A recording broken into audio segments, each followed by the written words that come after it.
Captain Lopaw rushed through her ship, gathering as many of her pirates as possible. After the failed attack on the human vessel, they were down by a full quarter of their numbers. How many dead and how many captured was unknown. But policy was that there were no jailbreaks for those stupid enough to be caught, and only 1 in 10 had gotten out. With the overpowered pheromones of their only prize burning out of her system, she had been able to clear her head enough to take a suppressant. Then she had made a ship-wide announcement to make sure everyone had the lust blocker in their system. Just a few minutes of marinating in his scent had nearly driven her insane and given him enough time to hack into the systems. His price tag was going up, and if he was the type to escape, he might even be a repeating investment. After all, catching a runaway slave and keeping everything hush-hush is good money, especially if his pheromones have an addictive quality beyond basic bonding. They'll be able to name a price each recapture, not to mention the original sale. At first, they tracked his fancy new key chip, and then he caught wise and got to another terminal. He was off the grid now, and they had to scour the ship from end to end. To make matters worse, he would play merry havoc with all the ship systems the moment he got near another terminal, which was getting more and more frequent.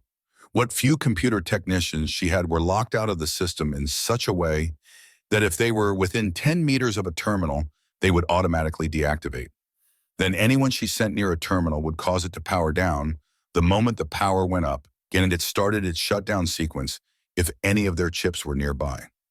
That was both impressive and infuriating. She'd have to beat how he did it out of him once she was done beating the wretch for what he did to her in her own quarters. Embarrassing her in front of their main meal ticket?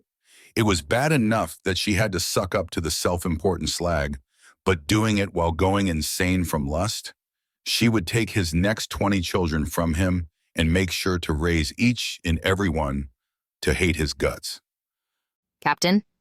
Jingay, one of her helm officers, asked on the open channel. The limbless communications officer was more than a little typecast for her species, but good at her job. What is it, Jingay?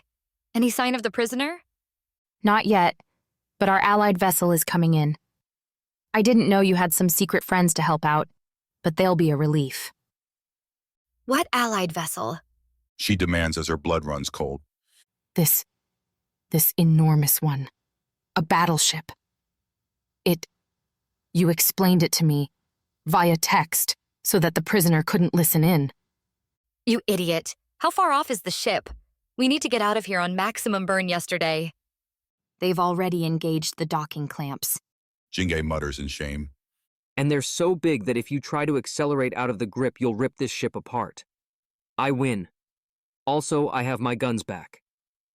The prisoner chimes up over the onboard comms. Yes, I can hear you. Yes, I've been listening in for a while, and no, you won't be getting away. I've got complete control. Also, you people don't check near the engines anywhere near enough. I practically set up a base camp down there.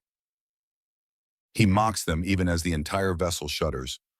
Also, I've turned off your weaponry. Having them all controlled through a central component gives them an easy method of attack and sabotage. Also, your mechs are powering down. Damn you! She screams out in frustration before the sound of the airlock's manual, overrides being activated, echoes. Captain, what do we do? Well, I, as commander, suggest you surrender and be ready to talk. My kind believe in redemption and clemency, meaning that if you play nice with the arresting officers, you get a lighter sentence. Not to mention, I personally see opportunity here, and I think the admiral will too. One you will like almost as much as he and I will. What kind of opportunity? She asks, trying to find any kind of way out of this mess, and he chuckles.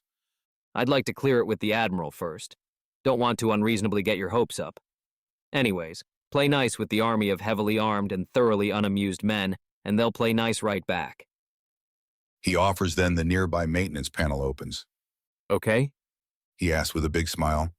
Hey. Don't try it. He says, stepping out fully with a small weapon at the ready. The deactivated electrical cannons are useless in their hands, but sheer reflex caused them to bring them up. I've got 11 hollow points in here. Each one will tear apart your internals, and energy shields do nothing. These are kinetic. He says before pulling something off his belt.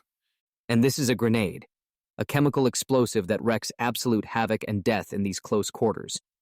I activate this, and we all die. A few moments pass and the airlock opens entirely. Contacts, we have our man here. A black-clad and armored man shouts out. The former prisoner lowers his weapon.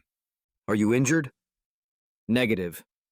I have subverted the enemy vessel and have both a great deal of information and need to speak with the admiral. We have a flashpoint possibility. He says, and the soldier nods. Use my radio. The soldier invites, not taking his aim away from the small search group. The other one sheathes his weapon and grenade before walking up to his fellow. Be gentle with them. We have an interesting opportunity here. The former prisoner says, grabbing a device off the shoulder of the soldier. This is Miles Brent, Code Sierra, Tango, Alpha, 00228, confirm. He states into the device and there's a burst of static. Code confirmed. Good to have you back, soldier. Report to medical, please. I'm going, but I need to speak with the Admiral as soon as possible. In person, we have an opportunity here, and it would behoove us not to miss it. He says into the device before it gives another burst of static. Confirmed. Get moving. He'll see you there. The person on the other side orders him. On my way. He replies before tucking the device back into the shoulder strap, then moving out. All right then, ladies, nice and slow. Otherwise, we start putting holes in people. The soldier says before forcing them out and through a reinforced hallway and into a large cargo chamber with numerous ship-grade weapons pointed at them. The entirety of her crew is marched in, including a surprising number of the boarding crew she thought lost. They're dripping with desire and barely able to move properly. The entire ship really is full of men, isn't it? No questions, no interrogations, no nothing. Then after a long enough time for the lust suppressant to start to break down, the pheromones in the air makes everyone start to squirm, and not just the returned boarding crew. Then the door opens and a small crowd files in. Was this time to put them all at disadvantage? At the front is a man in a formal uniform with graying hair and a harsh glare. His presence is one of intimidation and strict brutality, the sort of thing from those schlocky movies where societies of warrior men were found. Or perhaps one had been found in cruel space. Captain Agenda Lilpaw? The high-ranking human asks, and she nods.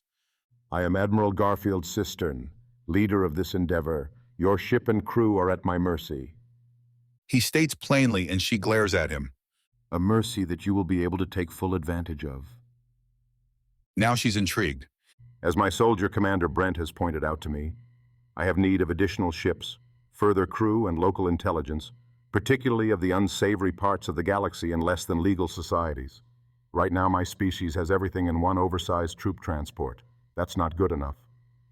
Wait, is he trying to recruit her? To this end, I want to sponsor your group of miscreants as privateers. To that end, you will willingly share all information with us. We will openly deny that we have anything in common, but in secret, we will be giving you supplies, and our ships will only fire upon yours if we are under the observation of other entities. We'll also be missing a great deal in such circumstances. Admiral Cistern explains, and Lilpaw's jaw has dropped. She regains her composure and gives out a huff. And what exactly will you be wanting of me and my crew? I don't have a problem with a sponsor to keep us flying, but what do we lose? There will be 10 of my men on your ship with veto power. If they say a certain target isn't to be hit, then it's left alone. We also get first refusal of loot you capture, meaning you come to us first to sell whatever you steal. We will pay in full, don't you worry. This also means a guaranteed market for you girls. Finally, we will be sharing information and will occasionally require special missions from you. You will be paid richly for those missions, and we'll be using the commanders we station on your ship as our liaisons between you and us. You want to talk to us, you talk to one of them. We want to talk to you, then we talk to one of them. And what's stopping us from just flying off with everything you're about to give me and never hearing from us again? Because if we don't get a monthly report from them with the proper code phrases, then we will hunt you down and hurl every member of your crew into the nearest star before using your ship and a few puppets designed to resemble you in order to do the raiding, spying, and assassination ourselves. Servitude or death, what a wonderful choice. Captain Lilpaw growls out with her hackles rising. Behaving like you actually have standards and prospering, or throwing away any semblance of being anything more than an animal and dying. The Admiral counters, and she huffs. The commanders you will be putting on my ship. What authority do I have over them? It's my ship. I know it. I run it. I put my blood into making it run as well as it does. She demands, and the Admiral sniffs. Do not think me unaware of the unusual gender divide in the galaxy. These men are volunteers already tested, so that they won't start a plague if they perform the duty you're no doubt thinking of now. Really? She asks in a doubtful tone. Yes, really. We've also gotten the preliminary tests out of the way. There is risk of pregnancy if you overindulge. The Admiral remarks, and some of the men behind him look away somewhat, as if embarrassed. Finally, a normal reaction from these crazy humans. That's not a risk, that's a prize. Captain Lilpaw all but purrs. So they are a standard race, one with a weird gender ratio, but that's just a good thing. Still, confirmation they're clean, fertile, and capable makes the temptation run really, really high. That one. The one we caught then brought you upon us. I want him. She says, pointing to her former captive with a leer. The man, rather than flinching back, raises an eyebrow and smirks. Captain, this is his idea. He says before glancing back at the suddenly bashful-looking soldier. You learn things you never wanted to about your men with the things they sign up for. The Admiral says before looking back to Captain Lilpaw. His information is also what gives you your first mission. Oh? What did he see that pissed him off enough to make him want to sick her entire crew on them? Commander Brent will give you the details. This first assignment is non-negotiable. Furthermore, you must sign this if you are to be one of ours. He says and is handed a briefcase by Brent that he opens up and lays between them. This is a contract with your writ of piracy. Basically, if any other human vessel somehow or for some reason catches you and yours, you can show them this and be released. So even if I'm replaced, you will have this. Admiral Cistern explains, and she picks up the paper. It's to the point legal talk, but solid looking. If this has some hidden clause or whatever, then I'm counting the whole thing as a trap and letting the galaxy know you're sponsoring pirates. She says with her eyes narrowed, and he nods. Understood. The Admiral says calmly before she goes back to the paper. It seems on the up and up, straightforward and legit. He's also effectively giving her hostages. What's the first thing you want out of me? She asked plainly. It's the deal breaker. What do you want? We want you to turn on your sponsor that was looking to have you kidnap and sell our people. We want her kidnapped from her home and handed to our interrogators. We want her business raided and its assets stolen. Take everything not nailed down and pry up what is. Burn the rest and fly cackling into the night. We'll pay premium prices on everything in return, and you get to name the price for the sponsor. He explains, and her jaw drops. What's the catch? We have less than an hour to get everything into your ship and settled, and we're not starting till you sign the contract. He says, and she focuses hard, a very fast skimming of the contract, and she signs her name on it. He signs his name as well, and then closes the case to hand it to her. My men are yours, Captain. Glad to have you aboard. The Admiral says, saluting her before turning around. Move out, men. I want that ship loaded and prepped 20 minutes ago. Go, go, go. He roars, and the 10 men behind him rush away along with a huge number of crewmen. What are you putting on my ship? Captain Lilpaw demands, and the Admiral turns to her. 2 months' worth of food supplies, 3 weeks of fuel in solid state and 2 in liquid. The materials and tools to make a gunsmithing laboratory so that my men can maintain and improve their weaponry. Even produce more if it's requested of them. They will also be moving on their personal effects and the extra training materials we're having them complete. Extra training? Make no mistake, all 10 are excellent combatants. The training they underwent had a 95% failure ratio over 2.5 years, and each of them got through.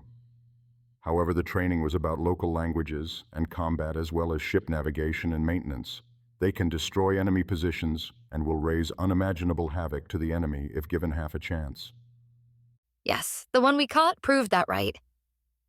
Miles Brent passed by the slimmest of margins. Right at the line of failure, I and the other examiners personally saw him as the sort to finish all of his jobs, even if it meant he was leaving chunks of himself behind. He's one of the weakest links on our ship, but a laudably stubborn son of a bitch. Regardless, a pass is a pass.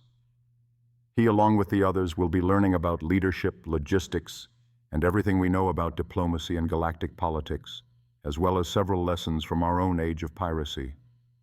These 10 will not be a burden to your crew, and if they prove to be a burden, contact me, and they will be replaced. I see. What about shore leave and such? Keeping specific crew members on board every time tends to lead to sabotage. Captain Lilpaw says, and he nods. The story we'll use is that you seduced them, and we'll disavow them as criminals officially. So sure, take them out and show them off if you want to. The Admiral says. They're giving up everything for this crazy plan. Lilpaw suddenly realizes. Almost. There's a way back, but it won't be ready for years. It'll take a solid 5 years at minimum, likely 10 to 20. 5 years of absolute loyalty, with up to 20 before they have anywhere to go. Draft boards don't get a quarter that from their recruits. Captain Lilpaw says before smirking. 5 years to seduce those men as much as I want. Perfect. She mutters before glancing around. The hell are you all doing sitting on your hands? Get back to the ship. We've got ourselves loot to take and a bitch to deliver to our new friends here. We go where the money is. Spin up the engines, power the shields, and get the bafflers going. We got a raid up ahead. Her orders roar out, and her entire crew break out of the trance that her conversation with the Admiral had lulled them into, and they scramble, flap, skitter, and slither as appropriate back to the airlock. They're a bottleneck that makes her snort a little, but it quickly sorts itself out as she slinks calmly back onto familiar deck plating. Her ship is blasting with activity, and a nearby terminal tells her a little something. All 10 of her newest recruits are in a previously unused storage room, working on something feverishly. Apparently, Brent is extremely quick on the uptake and already chipped all the others. Up 2 levels and a quarter of the way down the ship, the door opens and she walks inside to see 8 of them setting up several different machines as the last 2 are going around and bolting the machines to the floor. Captain on deck. One of them shouts, and all the activity stops, and she gets a smart salute from each and every one of them. She scoffs, appreciative but scornful of such things. She doesn't walk far in. Her head is already starting to swim from the scent of all these fertile and virile males so close together. All for her and her crew. It's an effort of will not to drool. This is a pirate ship. I don't want salutes, I want results. She says, and all of them, but that freaking Brent, rush back to work. Fair enough, Captain. I hope you don't mind if I'm the one giving explanations. He says, and she grins salaciously. Oh, don't worry. You'll be giving me a lot of explanations come tonight. But I want to know what kind of mess you're setting up in my storage room. She says, and he nods before taking a stance with his feet shoulder-width apart and his hand clasped behind his back. This is a gunsmithing workshop and laboratory. We will be creating long-ranged kinetic weaponry in here, as well as experiment to create better models and custom models for the many different crew members. This is also where we will be manufacturing the ammunition and performing maintenance on damaged weapons. We have a 3D printer for plastic part manufacture. We're also setting up a multi-bit drill, a metal press, a lathe for metal and wood, a belt sander, and a grinder. We also have a bullet press and a small chemical workstation. Finally, we'll be making a lot of use out of the foundry and scrap recycling chambers on this deck. I see. What can you start handing out first? Easiest and the fastest is to use the 3D printer and plastic. The weapons come out more fragile than a metal one, but can be produced in huge quantities quickly. Brent answers, and she nods at the thought. We can start now if you want cheap handguns. Proper rifles are too powerful, and forget about a plastic shotgun. However, we can pump out standard handguns roughly at a rate of 1 every half hour. He says, and she must have let her confusion show. This is a handgun. He says, drawing out a weapon from a holster hidden under his left armpit. It's held easily in a singular hand. He flicks a switch and holds it out to her. Metal? She asks, taking it and examining the weapon for a moment before handing it back. It makes a more enduring weapon. It will require regular maintenance and cleaning as opposed to a plastic one that after a short time will warp and begin to misfire. Brent explains as he tucks the weapon away again. So it's like a stealth plasma caster compared to a multi-plasma caster and a long-range caster, I assume? It sounds like handgun to automatic to rifle. We'll be making all of those. Good. Now, Captain? Jingai asks through the comms above her. talk. She orders. We're ready to head out. We need you up here. The comms officer says, and she nods. All right then, gentlemen. Carry on. I'll be assigning you all bunks shortly. Just get this done. Mealtime is in 4 standard hours. Yes, ma'am. They call out as one, and Brent gives her another salute. She just shakes her head as she walks off. The moment the door closes, she lets out a huge breath and shudders. Oh boy. If they're willing, then half my crew is getting gravid in short order. A prize beyond any amount of simple resources. 10 males on the vessel. An embarrassment of riches. She mutters to herself before shaking herself to clear her thoughts and then making for the helm at a fast lope.